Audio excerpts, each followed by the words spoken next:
पाकिस्तान के अंदर जो मौजूदा इंतखाबात की फ़ज़ा बनी हुई है, हमारी दुआ है कि जैसा चीफ जस्टिस ऑफ पाकिस्तान ने कहा कि ये 8 फरवरी को हर सुध होंगे तो ये हो जाएं।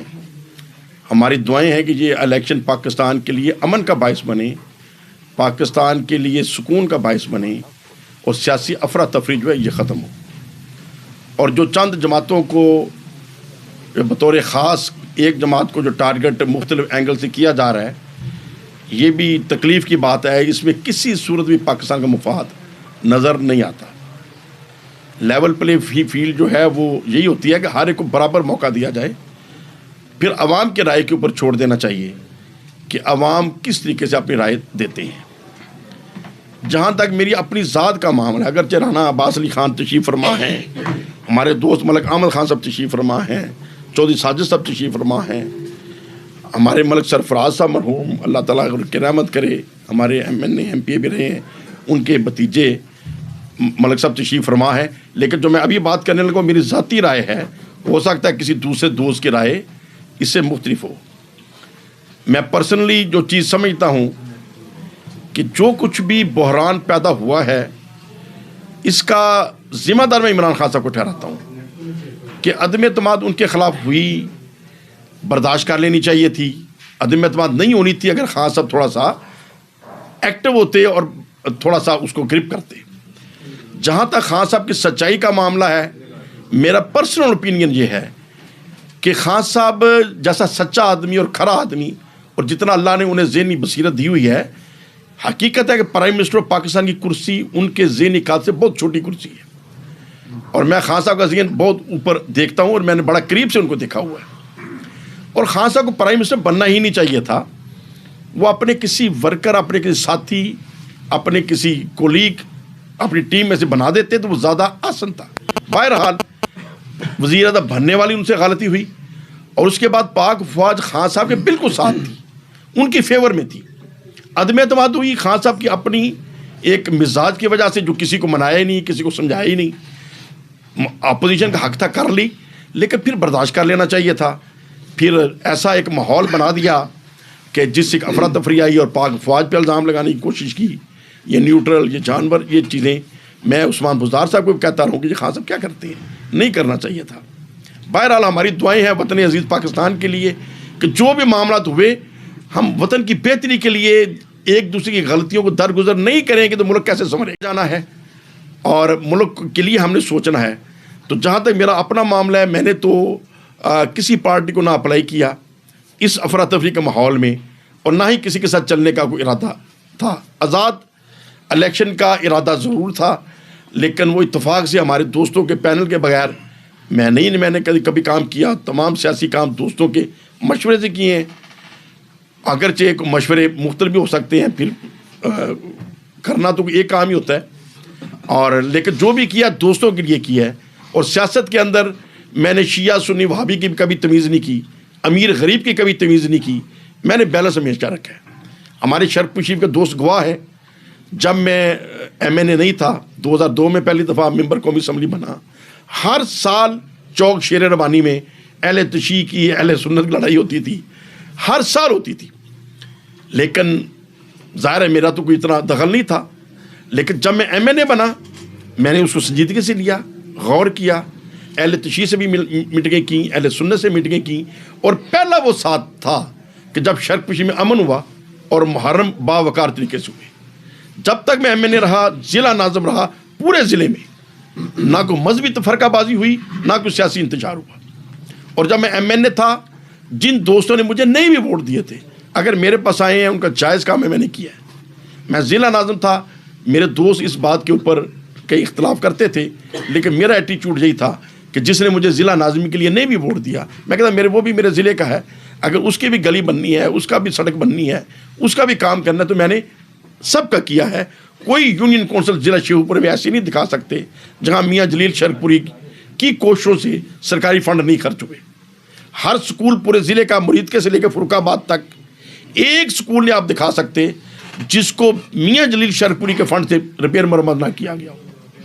हमारे जितने BHQ हैं, बेसिक हेल्थ यूनिट हैं, THQ हैं, पूरे ज़िले में आज भी मुरीदके से लेकर फर्रुखाबाद तक एक हॉस्पिटल को दिखा दे कि ये एक हॉस्पिटल ऐसा रह गया जिसको मियाँ जलील अहमद जब जिला नाज़िम था तो यहाँ उसने कोई रिपेयर मरम्मत नहीं की, उसकी इम्प्रूवमेंट नहीं की। ये हजूर शेर रबानी के सदके अल्लाह का शुक्र है, मुझे इसके ऊपर फ़ख्र है कि मैंने बैलेंस होकर चला हूँ और मेरे दोस्तों की मोहब्बत मेरे साथ रही है और मैंने सियासत की दोस्तों के साथ मिल के। जब मैं ज़िला नाज़िम का हमारा इलेक्शन था उस वक्त कुछ परवेज़ लाई साहब ने हमारे मशवरे के बगैर कुछ फ़ैसले कर लिए और मेरे दोस्तों का फ़ैसला कुछ और था, तो मुझे समझाया नईम चट्टा साहब ने, अल्लाह ताला से तंदुरुस्ती उन्हें अता फरमाए, हमारे बुज़ुर्ग हैं, काबिल एहतराम है कि भाई इतनी बड़ी सीट परवेज़ लाई साहब ने तुम्हें दी है तो अब तुम उनके ख़िलाफ़ ये फलां काम में क्यों चाह रहे हो। तो मैंने कहा चट्टा साहब मैं परवेज़ लाई साहब की इज़्ज़त करता हूँ, लेकिन परवेज़ लाई साहब मेरी इज़्ज़त क्यों कर रहे हैं कि मैं मियाँ मरगूब साहब का एहतराम नहीं करता या मेरे दिल में उनकी इज़्ज़त नहीं है, लेकिन सियासी मामलात में मैं उनको पुख्ता नहीं पाता और मैं समझता हूँ कि उनके सियासी फैसले ज़रा ऐसे होते हैं जो इलाके के लिए मौसर नहीं है। बहरहाल हमने अपने दोस्तों के मशवरे से, मलिक अहमद खान साहब हमारे बड़े मोहसिन हैं, साहब बात है, हमेशा इन्होंने प्यार किया है और जिस तरीके से मलिक साहब ने मेरे साथ प्यार किया है वो भी निराला है। अगर खाली उस मौजू के ऊपर जाऊँ तो 2 घंटे आपके खा जाऊँगा, ठीक है। और बना चौधरी साजिद साहब मियाँ अजहर साहब के पैनल में थे और ज़ाहिर है ये मेरे ख़िलाफ़ वोट मांगते थे, लेकिन ख़िलाफ़ वोट मांगने के बावजूद हमारा एहतराम एक दूसरे के साथ ऐसा रहा कि हमारी मोहब्बत में कोई फ़र्क नहीं पड़ा। और उसके बाद कुछ हमारी ऐसी दोस्ती हुई कि चौधरी साजिद साहब की मशावरत और मेरा ज़हन इत्तफाक से मैच कर जाता है। मुख्तलिफ मामलात में हम मशवरा भी करते हैं और हमारा मशवरा एक हो जाता है। और राना अब्बास अली खान साहब तो साफ बात है, मैं इनका मकरूज़ भी हूँ और शर्मिंदा भी हूँ कि मियाँ सईद साहब ने जब पहला इलेक्शन लड़ा एक ही लीडर था हमारे इलाके का सियासी जो मियाँ सईद साहब के साथ और राना अब्बास अली खान था, और फिर दूसरा इलेक्शन लड़ा ये साथ थे। मैं जब MNA बना, जब मैंने MNA का इलेक्शन लड़ा कोई यूसरी तरफ है इनकी तरफ नहीं है, तो लेकिन मेरा मशवरा रहा है तो फिर हमारी एक राय हो गई कि कतई नज़र इसके कि कौन किस पार्टी से है, हमने अपने भाई विर्क साहब का, अवैस उमर विर्क साहब का को आगे लाने का फैसला किया है।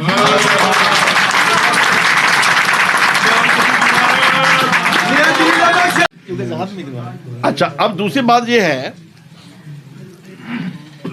कि देखिए अवैस साहब का मैं तारफ और भी करा दूं, जब मैं पहली दफ़ा MNA बना सईद विर्क साहब भी MNA थे, तशरीफ़ फरमा है, और ये मैं मुस्लिम लीग नून से MNA था, ये मुस्लिम लीग काफ से थे, लेकिन असम्बली फ्लोर पे भी मुझे इस मोहब्बत और अक़ीदत से मिलते थे।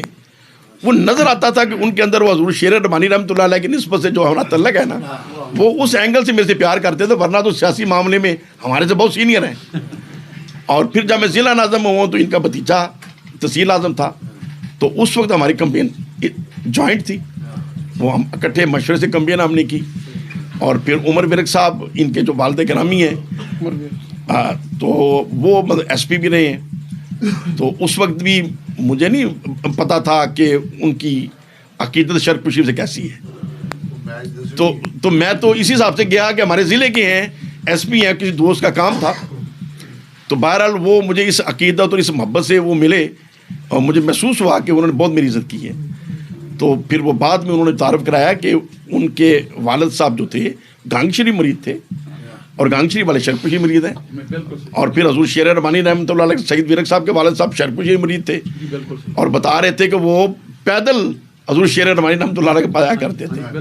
तो यकीनन वो फिर जो हमारी कुदरती दिल करीब जाता था, तो वो चीज़ें बुज़ुर्गों का एक निस्बत जो थी वो एक अलग एक हमारी कह लें सांझगिरी है, एक रिश्तेदारी है। और ये रिश्तेदारी जो है ना रूहानी, ये इस किस्म की होती है कि ये सब रिश्तों को काट जाती है। तो बहरहाल हाजी अफजल विर्क साहब वो भी हमारे इस मशवरे में शामिल हैं, हमारे साथ हैं। वो पहले MPA के उम्मीदवार भी रहे हैं, अच्छे खासे उन्होंने वोट लिए, जट बरादरी का बहुत एक इज़्ज़तदार नाम है, तो उनसे भी पूरा मशवरा था और उनकी भी राय थी कि बिल्कुल हमें अवैस उमर विर्क का सपोर्ट करनी चाहिए। हमारा उनकी सेहत ठीक नहीं थी, चंद दिनों से काफ़ी बीमार है, तो कल उन्होंने कहा था कि जब टाइम बना कि हमने आज इधर इकट्ठे होना है, तो उन्होंने कहा कि मैं कोशिश करूँगा आ जाऊँ। लेकिन आज अभी बात हुई पहले उनसे, तो बता रहे थे मुझे 102 टेम्परेचर है। तो मैं तमाम साफ़ियों को मेरी तरफ से, हाफिज़ गज़नफ़र साहब को, उन्होंने गज़नफ़र विरक साहब को बतौर कहा कि आप मेरी तरफ से सबको पैगाम दें कि मेरी तमाम जो एफ़र्ट्स हैं और मोहब्बतें हैं, कोशिशें हैं, वो बरादर अवैस उमर विरक साहब के साथ हैं। तो इंशाअल्लाह ताला मैं कोशिश करता हूँ हाजी साहब से बात हो जाए इस दौरान, तो उनकी जो ओपिनियन है वो ले लें, और फिर मैं राना अब्बास अली खान साहब को गुजारिश करूँगा कि अपने ख्यालात का इज़हार फरमा दें। हाजी साहब अस्सलाम वालेकुम। हाजी अफजल विरक साहब ने नहीं जी, इफ्तिखार बोल रहे मियां साहब को सौंग है जो उन्होंने दवाई खाधी हुई है। अच्छा चलो अल्लाह ताला शिफा देवे उन्होंने। तो बाहर जो हाजी साहब दस देना उन्होंने इजाजत नाल असा प्रेस मीडिया के साथी भी मौजूद ने, और बरखुरदार अवैस उमर विरक साहब मौजूद ने, सईद विरक साहब मौजूद ने, उमर विरक साहब मौजूद ने, मलक अहमद खान साहब तशरीफ फरमा ने, राना अब्बास अली खान साहब तशरीफ फरमा ने, और सारे साथियों की मौजूदगी चौधरी साजिद साहब भी, और असा एक हमायत का ऐलान कर दिता है, उन्होंने पैगाम तमाम मीडिया को दे दिता है कि हाजी अफजल विरक साहब की हमायत अवैस बरादर के नाल है जी। ठीक हो गया, चलो मेहरबानी मेहरबानी। हाजी अफजल विरक साहब और राना अब्बास अली खान साहब और मियाँ जलील अहमद में ज़ाती तौर पर असा अवैस भाई के नाल मतलब असा कागजात भी जमा कराए सन ताकि माहौल बने तो इलैक्शन लड़िया जाए, लेकिन असी खुद इलैक्शन लड़न की बजाय अवैस भाई को अपना नुमाइंदा पसंद कर रहे हैं। और इंशाअल्लाह ताला मैनू उम्मीद है कि साडे इलाके में चूँकि खानदानी तौर पर भी एक वड्डा खानदान है, सोच इन्हों की माशाअल्लाह सॉलिड है, और खुद भी जो अवैस भाई ना मेरी पहली दफ़ा मुलाकात हुई चंद माह पहले, उदों भी मैनू बहुत इन्हों अट्रैक्शन नज़र आई। और अल्लाह ताला इन्हों मजीद हिम्मत देवे, सेहत देवे, और जी असीं तवक्कुआत रखने साडी तवक्कु तो ज़्यादा इलाके की खिदमत करें और मुल्क की खिदमत करें इंशाअल्लाह।